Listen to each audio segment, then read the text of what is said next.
Minville incident. In Oregon, in May of 1950, a farmer named Mr. Trent saw a UFO at his farm outside Minville.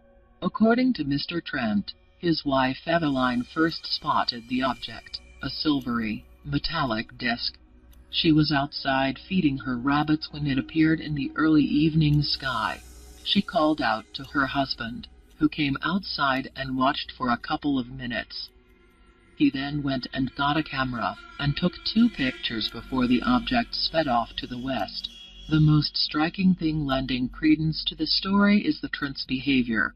They never made any money off the photographs, and actually had to be convinced to let them be published by a local reporter. Apparently, they were afraid of getting into trouble with the government.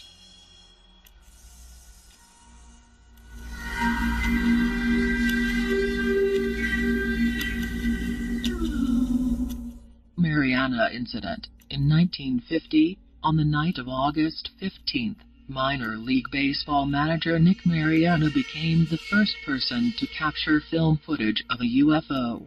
It happened as he was inspecting the diamond before a game in Great Falls, Montana, which has since become a hotbed of UFO sightings and is close to a U.S. Air Force base.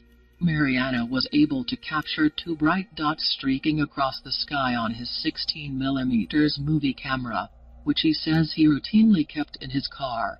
After sending the film to be developed, he began to contact local newspapers, significant, as he had not yet seen the developed film and so would not have known if any fakery looked convincing.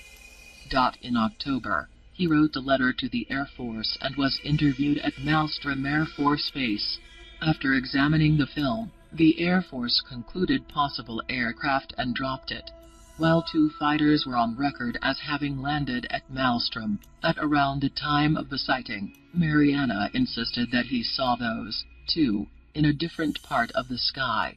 He also claimed that upon his film's return, several frames that showed the spinning discs more clearly were missing, presumably cut by the Air Force. While the debate has never been resolved, the incident kicked off decades of over 100 sightings in Great Falls and prompted the renaming of the minor league baseball team to the Voyagers.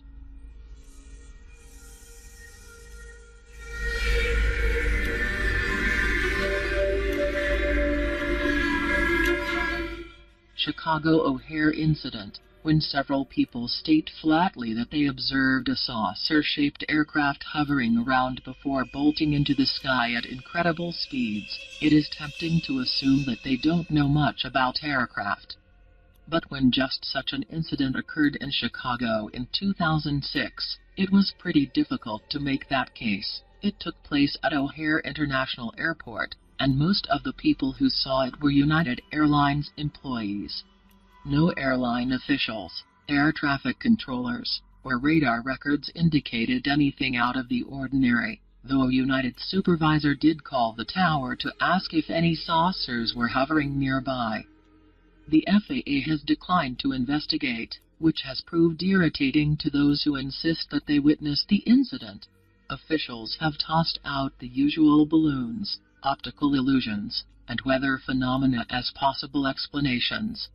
As for the witnesses, they counter that none of those could explain the hole that the craft punched in the clouds while making its quick ascent, which lingered for several minutes. All witnesses agreed that the craft was dark gray, didn't have any lights or markings, and maintained its position steadily before blasting off.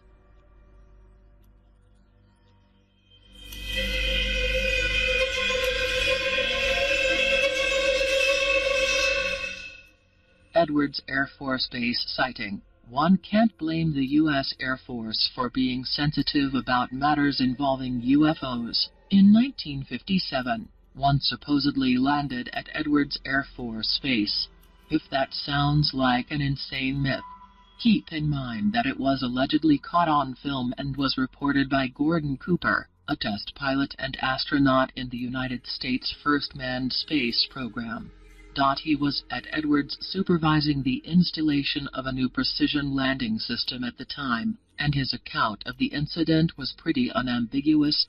I had a camera crew filming the installation when they spotted a saucer. They filmed it as it flew overhead, then hovered, extended 3 legs as a landing gear, and slowly came down to land on a dry lake bed. These guys were all pro cameramen, so the picture quality was very good. The camera crew managed to get within 20 or 30 yards of it, filming all the time. It was a classic saucer, shiny silver and smooth, about 30 feet across. It was pretty clear it was an alien craft. As they approached closer, it took off.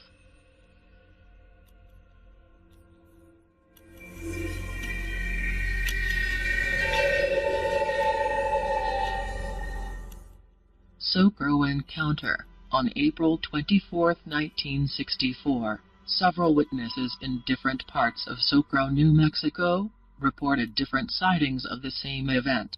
Some saw a low-flying object in the sky. Some heard loud sounds reminiscent of the takeoff and landing of a powerful craft. But one man swears he actually saw it land and that it could only have been an alien spacecraft. His name was Lonnie Zamora, and it was such an astonishing encounter that it distracted him from the high-speed chase he had been engaged in when he first caught sight of the craft. At the time of the sighting, Mr. Zamora was an on-duty Socro police officer. What grabbed Officer Zamora's attention was a gigantic cone of blue light rising thousands of feet into the air, which he took to be flames. Abandoning his pursuit, he went in the direction of what was presumably a crash or a miner's shack explosion, and that was when his day got really intense. He spotted a vehicle in a gully. Then 2 small humanoids glimpsed from the corner of his eye seemed to jump at his approach before disappearing. He parked the vehicle and got out, then heard a series of metallic clangs coming from the gully. The source was a huge, metallic oval object standing on girder-like legs. Immediately, a bluish flame shot out of the bottom of the vehicle, and it rose before taking off quickly and silently, vanishing into the distance as the officer got on his